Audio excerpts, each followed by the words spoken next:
Voici comment briser les liens de la pauvreté. Merci d'avoir accepté de me rencontrer, monsieur Philippe. Vous savez que c'est un gros risque que je prends en acceptant de vous voir en dehors du bureau. Je pourrais être condamné à cause de ça, car tous les dossiers sont confidentiels. Oui, je sais, ne vous inquiétez pas, je vous récompenserai au-delà de vos espérances. Ok, quelles sont les informations que vous voulez avoir? Je voudrais pouvoir gagner tous les lots de ce marché. Si vous pouvez me donner les budgets exacts prévus pour chaque lot, ça m'aiderait beaucoup. Comment ça, vous êtes trop cupide? Je ne peux pas vous donner de telles informations, ce serait plus qu'évident que quelqu'un vous a aidé. Je peux seulement vous donner le prix de 2 lots sur les 14 lots du marché. Ça ne me convient pas du tout. Je ne peux pas faire plus que ça, monsieur Pacha. Je n'ai pas le choix de toutes les façons, ok, j'accepte. Tu es celui à qui je fais le plus confiance, Jeannot. Si jamais on gagne ce marché, nos vies vont complètement changer. Ce marché va me rapporter des milliards de bénéfices. Je suis vraiment prêt à tout pour l'avoir. C'est pourquoi je veux que tu essaies de soudoyer discrètement toutes les personnes qu'il faut pour le dossier. D'accord, monsieur. Mais la personne qui m'aide d'habitude m'a dit que cette fois-ci il ne pourra pas me donner les informations que je veux. J'ai tout dit pour essayer de le convaincre, mais il a refusé. Ok, c'est pas grave. J'ai un autre moyen. Salutations, maître. J'ai un problème urgent que je voudrais régler. Je t'écoute. Je veux soumissionner à un marché dont le montant s'élève à plus de 45 milliards. Je voudrais gagner tout l'ensemble du marché, et je suis prêt à tout donner pour cela. Ok, je vais te faire rencontrer le grand maître. Je peux te donner ce que tu veux. Mais toi en échange, que me donneras-tu? Ce que vous voudrez, grand maître. Une main contre une main. Une dent contre une dent. Toi tu seras riche, mais tes enfants et leurs descendants ne le pourront pas. Ils ne réussiront pas dans la vie. Ils auront toujours des problèmes sur le plan financier. Ceci est le contrat entre toi et moi. Ça me va. Je suis d'accord avec ce contrat. Il a dit que mes enfants ne seront pas riches. De toutes les façons, mes enfants vont hériter de mon entreprise et ma fortune, donc ils ne seront pas dans le besoin.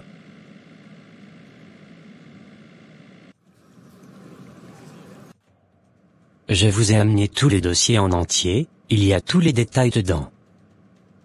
Merci, monsieur Philippe. Quelques années après.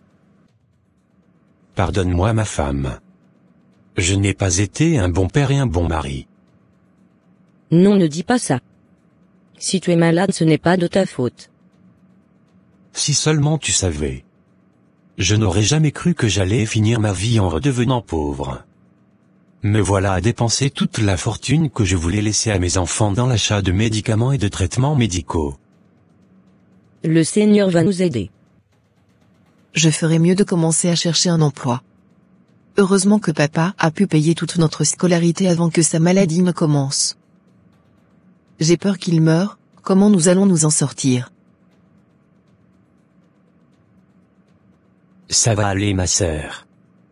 J'ai déjà commencé à chercher un emploi, j'espère bientôt être appelé vu que j'ai étudié dans les meilleures universités du monde. Maman m'a informé que ça devenait difficile de continuer à payer les frais d'hospitalisation de papa. Il faudra le faire quitter la clinique privée pour un hôpital public. Remettons-nous à Dieu. J'aimerais savoir dans quelles conditions je peux déplacer mon mari de cette clinique pour l'amener ailleurs. Ah madame. Je suis vraiment désolée, j'étais plutôt venue vous annoncer que votre époux est décédé. Oh non, mon Dieu. Comment cela est-il possible? On a donc dépensé toute sa fortune en vain.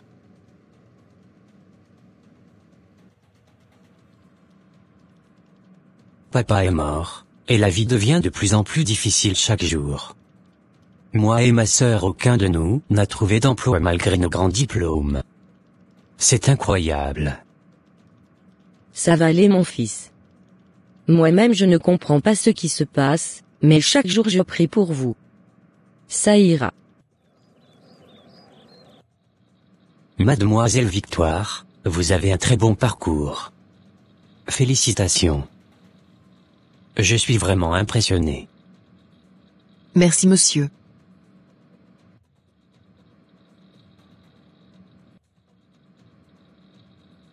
Je vais réfléchir et vous rappeler.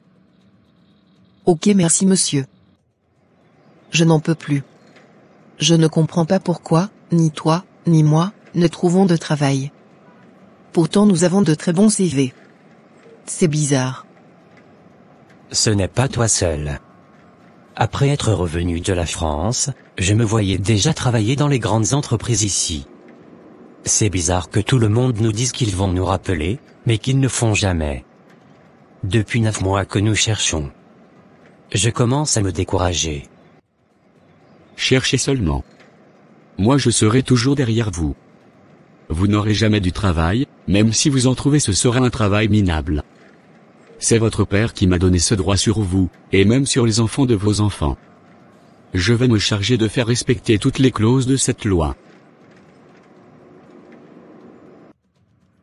Comment te portes-tu depuis la mort de ton mari grande sœur? Comme ci comme ça. Nous avons dépensé presque toute la fortune de Pacha, pour soigner son cancer en vain.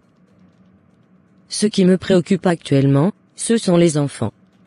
Aucun d'eux n'ont trouvé d'emploi depuis près de 9 mois, qu'ils cherchent du travail. Mais comment ça? Tes enfants ont fait de grandes études, et ont étudié à l'étranger. Comment font-ils les recherches pour ne rien trouver jusqu'à maintenant? Moi-même je me pose des questions. J'ai ouvert un nouveau restaurant dans la ville. S'ils sont intéressés, ils peuvent venir la diriger pour moi. J'étais à la recherche de personnes de confiance. Oh merci ma sœur. Je leur dirai. Votre tante a ouvert un restaurant, et elle veut que vous soyez en train de la diriger, le temps de trouver un emploi qui vous convient véritablement. Gloire à Dieu. Même si ce n'est pas ce que je cherchais, je suis heureux de commencer à travailler. Je propose que nous nous remplacions chaque jour pour pouvoir continuer à chercher du travail. Oui mon frère. Je suis d'accord. Mais franchement je crois que nous avons aussi besoin de prière. On devrait en parler avec la tante, elle peut nous guider sur ce chemin, et je pense aussi que quelque chose ne va pas chez nous. Je t'ai fait appeler parce que je veux te parler d'un sujet un peu personnel. Il s'agit de ton frère et toi.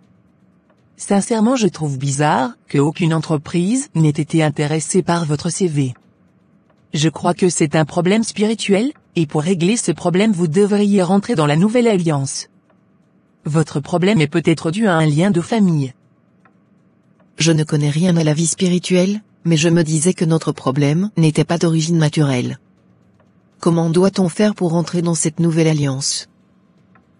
La Bible déclare que à tous ceux qui l'ont reçu, la parole leur a donné le pouvoir de devenir enfants de Dieu, lesquels ne sont nés ni de la volonté de la chair, ni de la volonté du sang.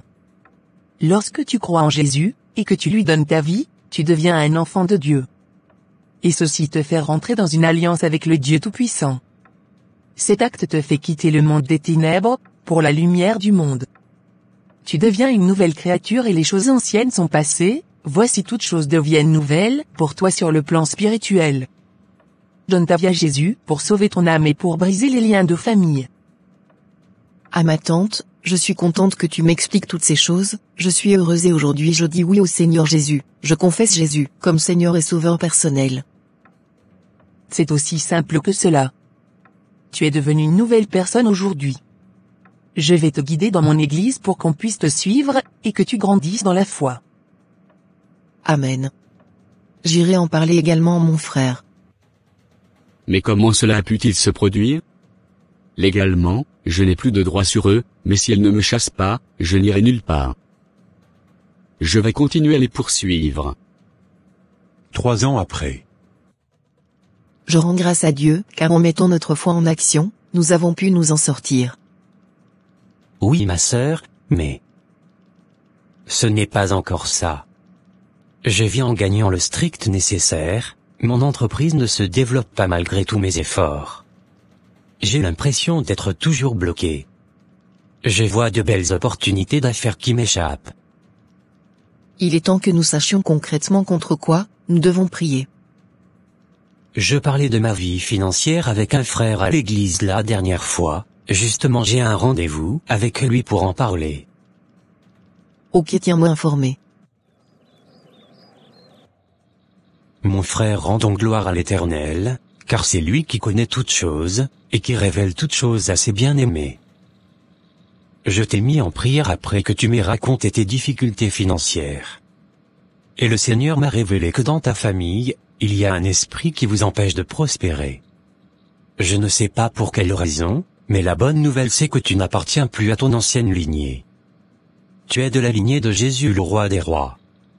Alors tu vas élever ta voix, pour toi et ta sœur, et briser tout pacte ou alliance satanique, qui réclame tes finances selon qu'il est écrit dans 2 Corinthiens 8 verset 9, que Jésus de riche qu'il était s'est fait pauvre, pour que tu sois enrichi. Tu as droit à la prospérité en tant qu'enfant de Dieu. Mais avant que nous ne commencions la prière, j'aimerais t'exhorter sur la question des dîmes et des offrandes. Il est écrit que celui qui sème peu moissonnera peu et celui qui sème abondamment, moissonnera abondamment. Donner la dîme et les offrandes dans une église, c'est en réalité comme si tu plantais des graines dans une terre fertile. Celui qui sème des graines de maïs dans une terre fertile, moissonnera abondamment des tonnes de maïs après quelques mois. C'est ceci le principe de richesse dans le royaume de Dieu. Mais Satan a fait en sorte que les enfants de Dieu croient que ce sont les pasteurs qui utilisent les offrandes des fidèles. Cette façon de penser a été introduite par Satan dans l'Église pour empêcher les enfants de Dieu de prospérer. Je reconnais effectivement que je ne donne jamais ma dîme. C'est quelquefois que je fais l'effort de donner les offrandes. Mais à partir d'aujourd'hui je prends la résolution de toujours donner ma dîme et de le donner surtout avec joie et sans contrainte. Voilà, tu as compris. Après la prière, je t'encourage à poser un acte de foi en donnant un montant conséquent de ton choix là où le Seigneur te dira. Et assurément le Seigneur t'étonnera. Il a dit dans le livre de Malachie 3 verset 10, de le mettre ainsi à l'épreuve. Tu verras des portes s'ouvrir devant toi. Je connais une sœur qui a donné tout son salaire en offrande. Elle n'avait plus rien sur elle. 1 an après, son salaire était passé de 50 000 francs à 500 000 francs. C'est la loi de la multiplication. Waouh! Le Seigneur est véritablement un multiplicateur et il est fidèle. Celui qui ne sème pas, ne peut pas moissonner. C'est ce que font les agriculteurs dans les champs. Aujourd'hui j'ai véritablement compris. Ok, maintenant prions. Par la puissance du nom de Jésus, conformément à l'échange divin qui a eu lieu sur la croix. Selon la parole de l'Éternel, qui déclare que Christ s'est fait pauvre pour que nous soyons enrichis. Je prie maintenant pour mon frère. Père, au nom de Jésus, je brise toute chaîne de pauvreté qui les lie, lui et sa sœur, j'annule tout pacte, toute clause satanique, qui les empêche de prospérer financièrement. Au nom de Jésus, je chasse tout esprit de pauvreté qui me poursuit et qui poursuit ma sœur. Moi et ma descendance, nous appartenons à l'Éternel. Jésus m'a affranchi. Au nom de Jésus, j'appelle la prospérité sur ma vie et celle de ma sœur. Je brise les liens de pauvreté qui nous empêchent d'avancer. J'invoque le feu du Saint-Esprit, et j'invoque le sang de Jésus pour nous. Je suis touché. Toutes mes chaînes sont brisées. Merde. Je vais donner un montant important pour la construction de la nouvelle église. Le Seigneur bénira assurément ton acte de foi, mon frère. Sois béni. Monsieur Landry. Je suis heureux de vous annoncer que c'est votre entreprise qui a été retenue pour le marché. Vous venez de remporter un très gros marché de plus de 50 milliards. L'Éternel est un Dieu incroyable et fidèle. Voilà, bien-aimés, Le marché que mon père a dû faire un pacte satanique pour avoir. L'Éternel m'a accordé un marché plus grand que celui-là. Les liens de famille aussi forts qu'ils soient peuvent être brisés par la foi et la prière. Aussi je vous encourage à donner vos dîmes et vos offrandes, pour avoir accès aux clés de la richesse du royaume, car l'Éternel est un multiplicateur. Que le Seigneur multiplie vos revenus au nom de Jésus. Je m'appelle Landry et c'était mon histoire. Merci d'avoir regardé. Que Dieu vous bénisse. Amen.